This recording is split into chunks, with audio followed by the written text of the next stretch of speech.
Hi, I'm Chris. I'm an editor and a Blackmagic certified master trainer.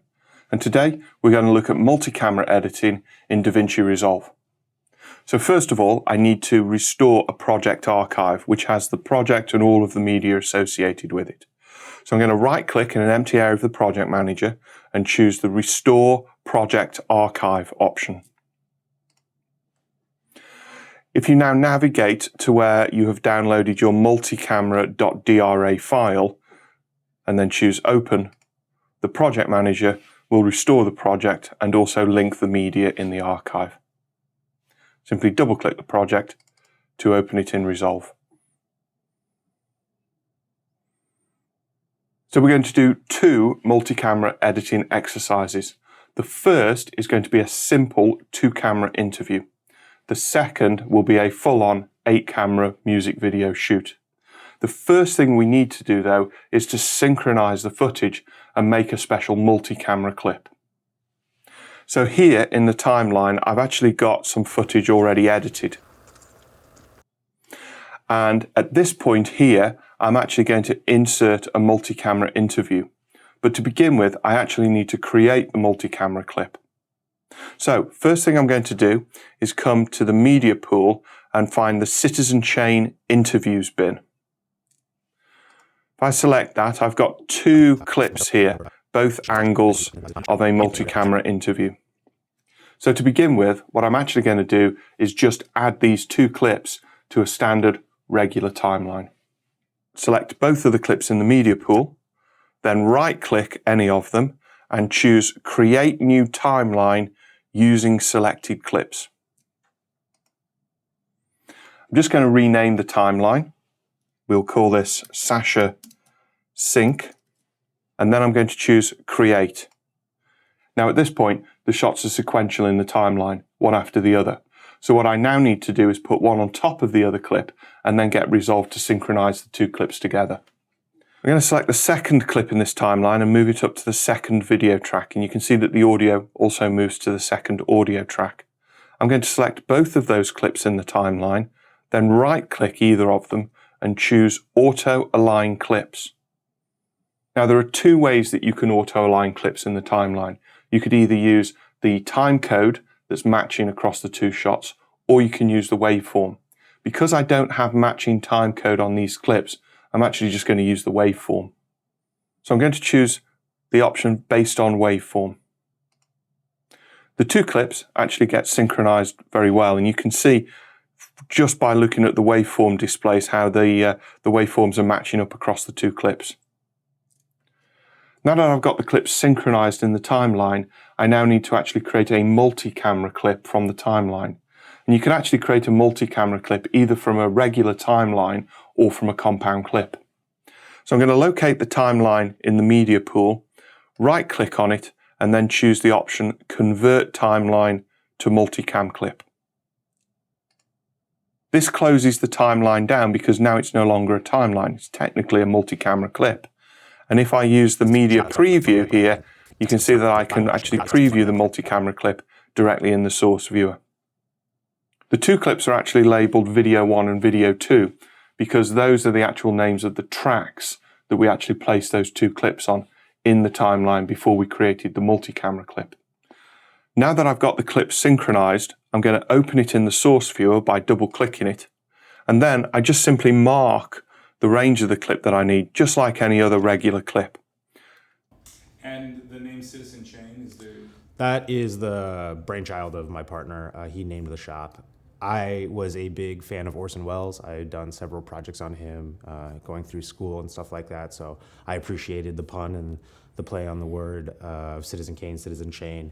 And then only after we named the shop, by certain course of events, we found out that Rosebud was really a bicycle. The inspiration for Rosebud as a sled was a bicycle that the screenwriter had as a child. So that's actually marked the story that Sasha has about naming the shop. Once I've got the clip marked, I'm just going to simply perform a regular insert edit. Now that I've got the clip in the timeline, I need to fine-tune the interview. This is taking out parts of the interview that I don't really need and just tightening the story up just so it flows a little better. just so I can streamline the interface slightly so that it allows me to focus on the interview, I'm actually just going to hide the media pool. Then, in the timeline, I'm just going to play the interview. I was a big fan of Orson Welles. I had done several projects on him, going through school and stuff like that. So I appreciate. Well, I don't think we need to know exactly why he's a big fan of Orson Welles and the fact that he's done some projects on him in school. Just the fact that he's a big fan of Orson Welles, I think, is more than enough. So let's take some of this interview out. I was a big fan of Orson Welles. That's the beginning of his next line. I'm going to go to my blade edit mode by pressing B on my keyboard, come down to the timeline and click to make an edit point. I had done several projects on him, going through school and stuff like that. So I appreciate you. So now I'm finding the beginning of the next phrase where he says so, and again, I'll use the blade edit mode to add the edit point. Going into selection edit mode to select that, pressing Shift backspace in order to perform a ripple delete. If I now use the / key. I was a big fan of Orson Welles, so I appreciated the pun. And now that probably needs a little bit of trimming, but I'm going to come back to that. I'm actually just going to get the interview all sort of trimmed up so that we're focusing just on the main parts of the story. So I'm going to continue playing the clip, listening for the next piece of interview that I want to remove. So I appreciated the pun and the play on the word of Citizen Kane, Citizen Shane. Now there's a big there, which is a little bit off-putting. So I can tidy that up by removing that And in this case, I'm just going to set an in point just before that piece of waveform. Jog forward until after he finishes, and then set an out point.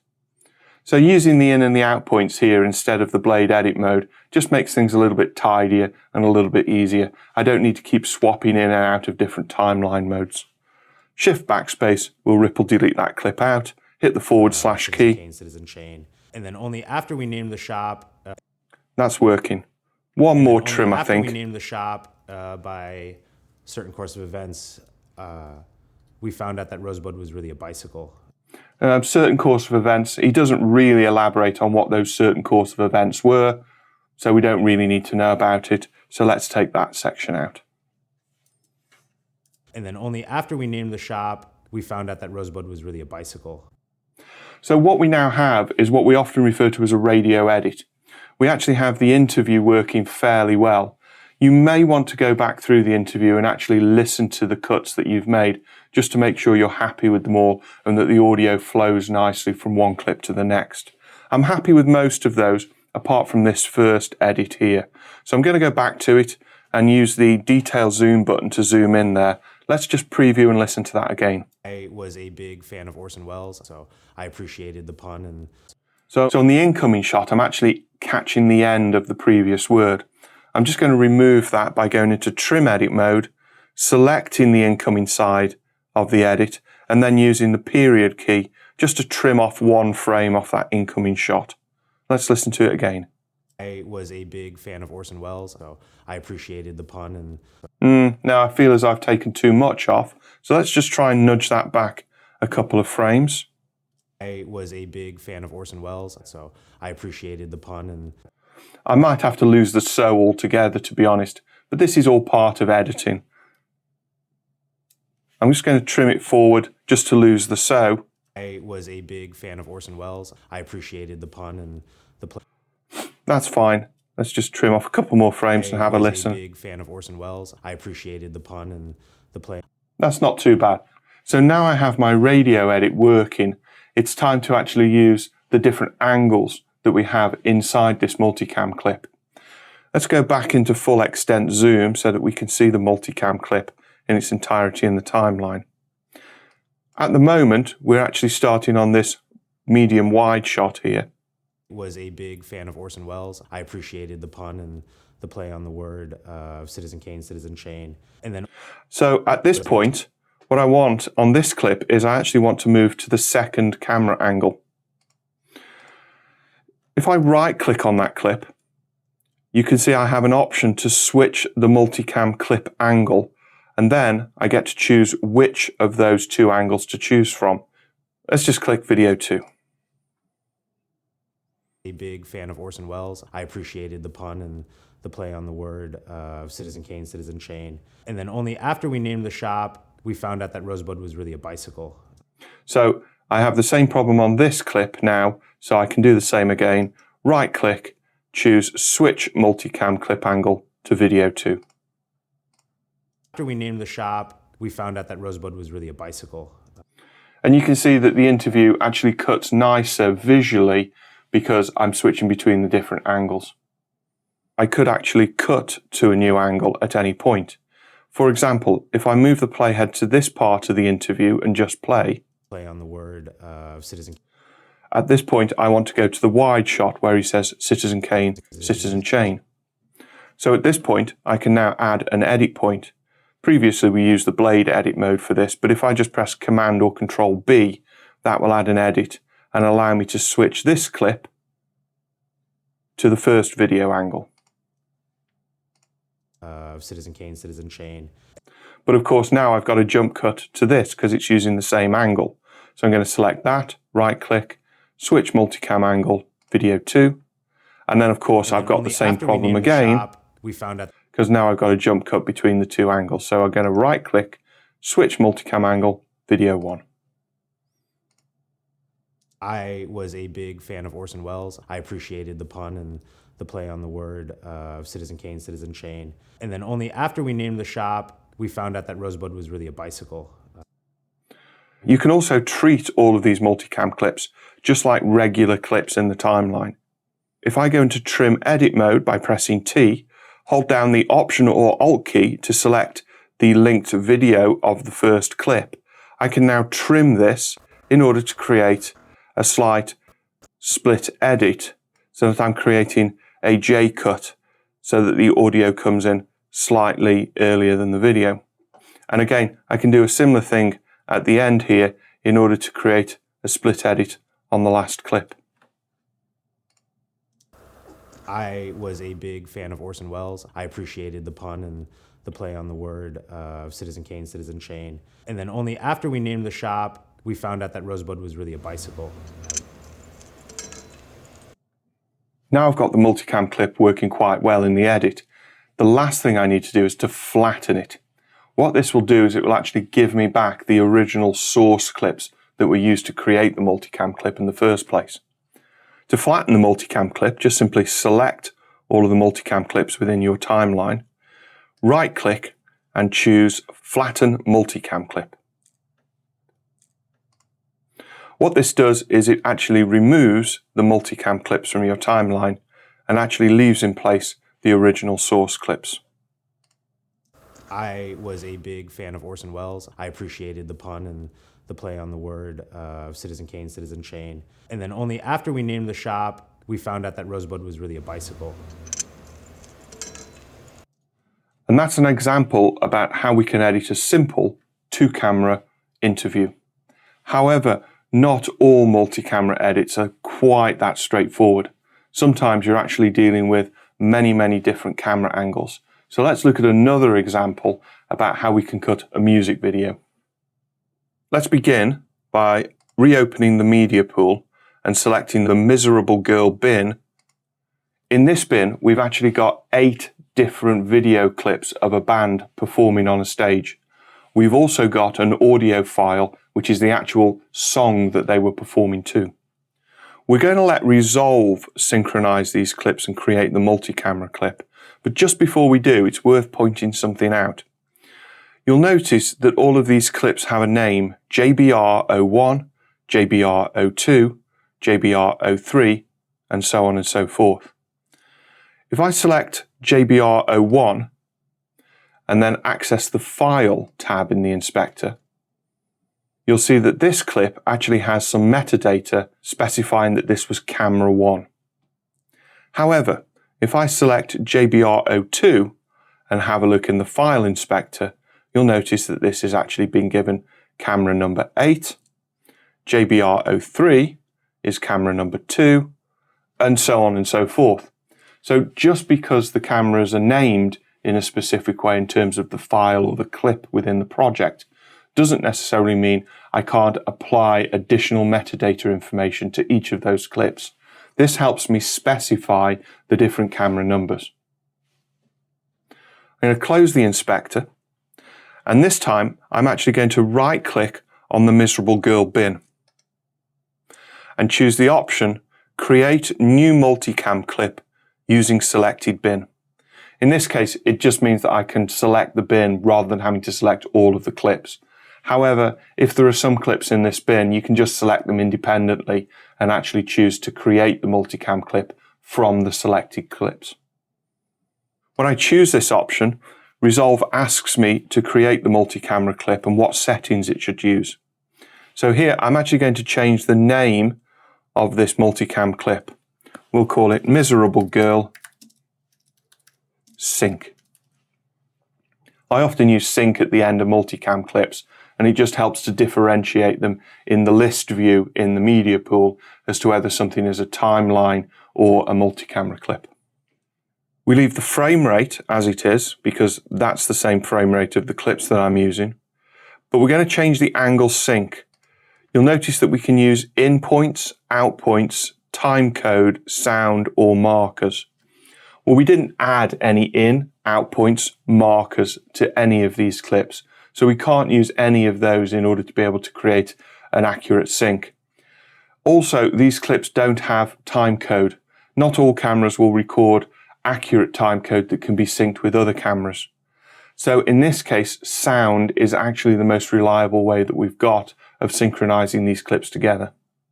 So let's choose sound from the angle sync option. From the angle name though, we're actually going to change from sequential to metadata camera. This means we're actually using that camera metadata that I've pointed out in order to be able to choose the order of the cameras and also, very importantly, the name as those cameras appear in the multicam clip viewer. We can actually leave all of the other options alone just for the moment. However, it is worth pointing out that there is this option to move source clips to an original clips bin.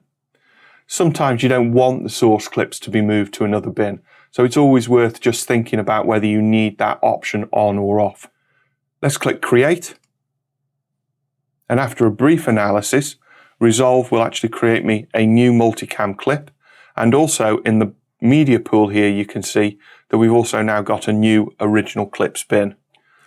Double click the multicam clip to open it into the source viewer, and now we can do a quick sanity check to see if all of these angles are in sync.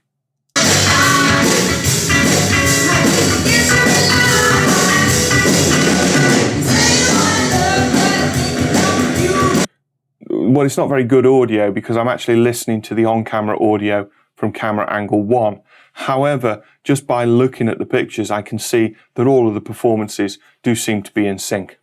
So the next thing I need is a new timeline. Let's select the timelines bin, and from the file menu, choose new timeline. I'm going to rename this timeline Miserable Girl Edit, and then leave all of the other options the same because the defaults will work for this, and choose Create. Now I can edit the multicam clip into this empty timeline just like any other regular clip. So I'm going to find the start of the performance and set an in point. Using audio scrubbing is very useful to be able to find the beginning of that multi-camera clip. However, I can always trim it in the timeline anyway, so I'm not too worried about finding the exact point. I'm just going to make an overwrite edit for this clip, just as you would normally do for any clip. And now I'm just going to hide the media pool again, just to give me plenty of room in the interface to actually concentrate on this clip, and move the playhead back to the beginning. So the first thing I want to do is actually to choose the starting angle and also the audio angle that I actually want to work with. And we can do that the same way that we actually chose the different video angles in the interview exercise previously. In the timeline, I'm just going to right click the picture and choose Switch Multicam Clip Angle, and then I can choose whichever angle that I want. I'm going to choose camera 4 here because I know that camera 4 is actually the drummer, and it's actually a good angle from which to start. Also, I'm going to right click the audio clip and choose Switch Multi-Camera Angle to Camera Music. The audio file also actually had some camera information in it, so that it's actually put this in the correct place and actually labeled it correctly, so that I'm not guessing as to which angle is the actual music angle. Looking at the waveform, I can also see it's a little hot on the audio, so I'm actually just going to bring that down a little bit, just so that I don't deafen myself when I play this back. Once I've got the two starting angles set for both sound and picture in the timeline, I'm almost ready to do my multi-camera edit. However, one other thing that I want to do is I now want to bring the source viewer into play so that I can easily switch between the different camera angles. All I need to do is come to this menu option in the bottom left-hand corner of the source viewer and change the menu from source to multicam. Down at the bottom of the multicam viewer, you can see that there are three options.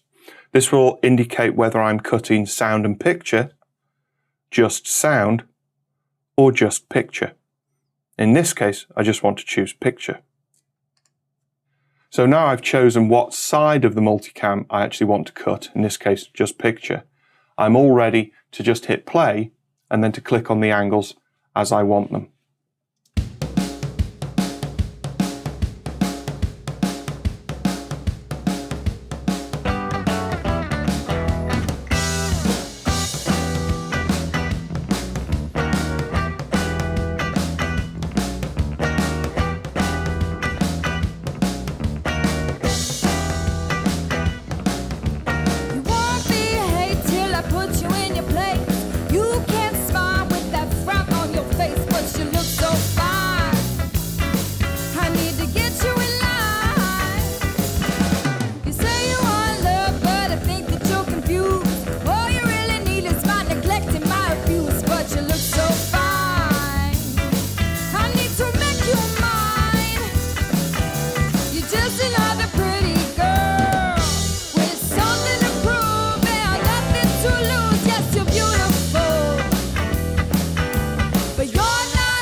So there we have it. I've gone from the beginning of the music video to the end, just simply clicking on the different angles that I want as I want them. Now, at this point, you might think, well, the job is done. However, as I was going through that and cutting between the different angles, there were a few cuts that I wasn't quite happy with.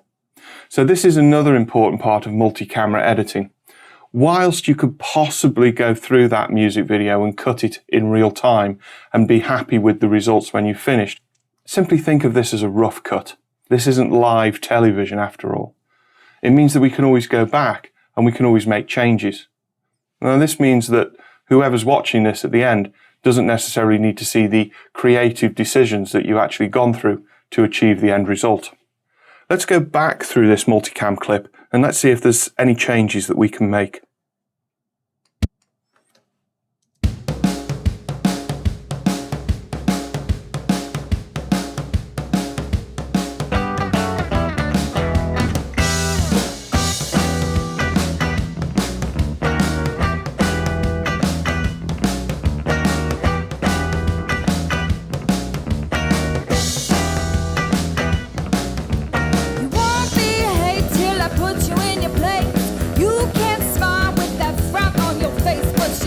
Well, at that point there, on that outgoing shot, we lost the focus slightly before we cut to the next shot.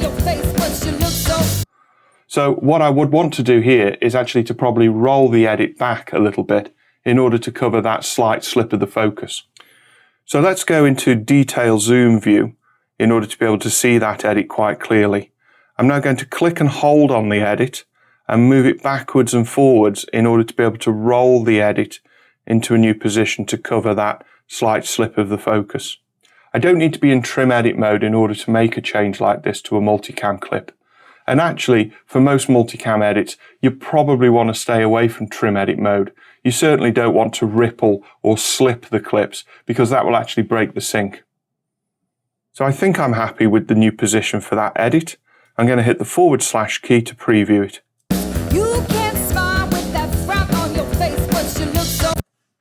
Now that works, and I'm happy that I've just covered up that slight slip of the focus.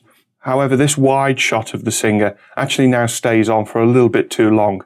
So what I might want to do is actually cut to a different angle. I'm just going to play through the clip until I find the point where I want to cut. Well, it would probably be useful to actually cut to the drummer at this point here because there's a cymbal smash. So with the playhead actually parked on the frame where I want to make the cut, I'm now going to come up to the multicam source viewer, and you'll notice when I bring my mouse over the clip in the source viewer for the appropriate angle, it actually gives me a little razor blade icon to indicate that I'm going to cut. If I now click on that clip, you'll now notice that I've now got a new cut within that existing multicam clip.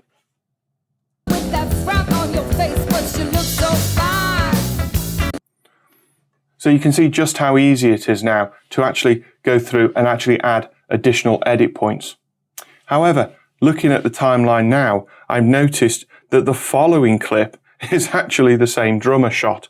Thankfully, because this is a through edit, as indicated by the dotted lines, all I need to do is select it and then hit the delete or backspace key in order to be able to remove that through edit. That actually has now joined that clip together.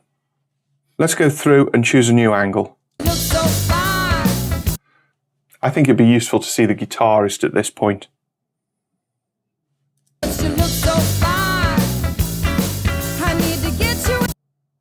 And I think we should go back to the singer as well for that second line. Let's choose camera angle 2.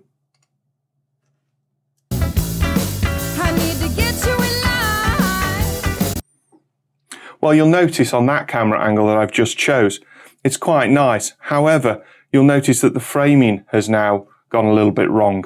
So the talent is moving in front of the camera, and of course the cameraman is finding it difficult to keep up.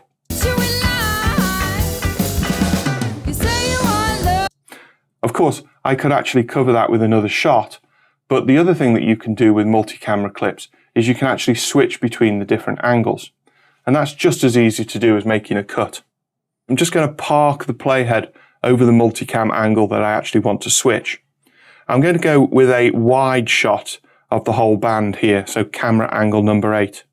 Now, if I just simply click on this angle, it will actually add an edit point However, if I hold down the Option or the Alt key, when I actually look at the mouse, you'll now see it's actually switched into what appears to be a replace edit symbol. And what this will do is it will just simply switch the entire angle, very similar to we did on the interview in the first exercise. So just simply now holding down the Option or Alt key and clicking on the angle will switch the entire angle on the timeline.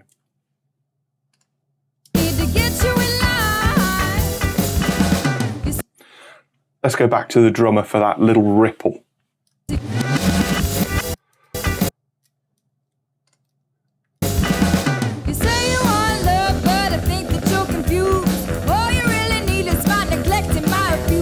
So now you can see all that we need to do is just work back through the multicam edit, adding edit points and actually rolling edit points, switching angles and carrying on cutting.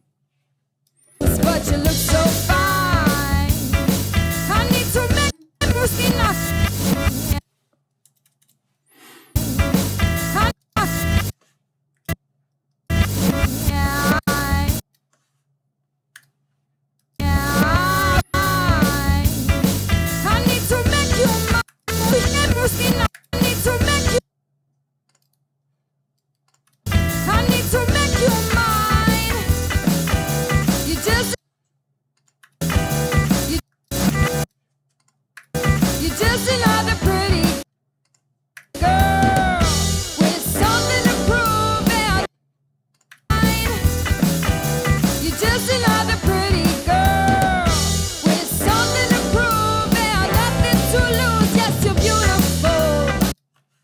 I hope you found this video to be useful in helping you edit your multi-camera footage in DaVinci Resolve. Don't forget, if you've got any further questions, you can always join us on our forum pages where questions are answered on a daily basis. And don't forget, if you look at the DaVinci Resolve product pages, there's a whole section on training where there are freely available training videos and training books for you to use. Thank you very much.